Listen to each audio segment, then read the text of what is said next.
श्री स्वामी समर्थ. जवळजवळ सीझनचे सगळेच पदार्थ आपले बनवून झालेत. त्यापैकी जांभूळ हे पण सीझनलाच पिकले जाते उन्हाळ्यात. त्यामुळे मी गावाकडून येताना जांभूळ घेऊन आले होते. साहेबांनी मला झाडावरतून 2-3 किलो जांभूळ तर सहज मला काढून दिले होते. त्यातले थोडेसे शिल्लक ठेवले होते मी, कारण मला नवीन रेसिपी बनवायची होती. त्यासाठी मी 1 वाटी जांभूळ छान स्वच्छ डबल पाण्याने धुवून घेतलेत. असे या पद्धतीने धुवून घ्यायचे, कारण पावसाने वाऱ्याने त्यावरती डस्ट निर्माण झालेली, सगळी चिकटून बसलेली घाण आपल्याला खायची नाही आहे, नाही का. म्हणून हे पहा, नंतर व्हिडिओमध्ये दाखवल्याप्रमाणे जांभळाचा सर्व गाभा काढून घ्यायचा आहे आणि बिया साईडला करायचे. हे काम खूप नाजूक आहे बाबा, याला खूप वेळ लागतो. वैताग आलेला मला तर, पण तरी खायचं आहे म्हटल्यावर करावंच लागेल. खूप सुंदर लागतो. एकदा ट्राय करा बाबा. मी आज ट्राय केला आहे, तुम्ही नक्की करा. हे बघा, सर्व पल्प काढून झाला आहे, म्हणजे त्याचा गाभा काढून झाला आहे. त्यानंतर मी मिक्सर जारमधून याला बारीक करून घेणार आहे. मिक्सर जारमध्ये आपण कट केलेले जांभळाचे गाभे यामध्ये घालणार आहे. त्यानंतर 1 ते 1.5 चमचा साखर घातली.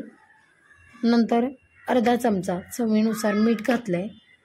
त्यानंतर पाण्याचा कसलाही वापर करायचा नाही आहे. पाणी न घालता याला मिक्सर जारमधनं बारीक वाटून घ्यायचं, फिरवून घ्यायचं. हे बघा, त्याची एकदम बारीक प्युरी करून घ्यायची आहे. व्हिडिओमध्ये दाखवल्याप्रमाणे एकदम बारीक प्युरी करायची. जांभूळ रसरशीत असतं, त्यामुळे त्याला ऑलरेडी पाणी सुटलेलं असतं, त्यामुळे पाण्याची काही आवश्यकता नाही. त्यानंतर थोडंसं मीठ आणि लाल तिखट एकत्र करायचं आहे. मस्त एकजीव करून घ्यायचं, म्हणजे आपल्या बनवलेल्या ज्यूसला छान टेस्ट येते. त्यानंतर ग्लासला अर्ध लिंबू असं लावून घ्यायचं आहे कडेने. कडा त्याच्या ओल्या करून घ्यायच्यात लिंबाच्या साह्याने. मला तर ही सिस्टीम खूपच आवडते, खूप म्हणजे खूप आवडते. रस किंवा ज्यूस काही बनवायला घेतलं, शॉर्ट्स वगैरे, तर मला खूप आवडतात. कारण लिंबू लावलं ना त्याला, हे असं या पद्धतीने बघा कडांना मीठ आणि लाल तिखट लावून घ्यायचे. लावून घेतलं ना मला खूप आवडतं, खूप.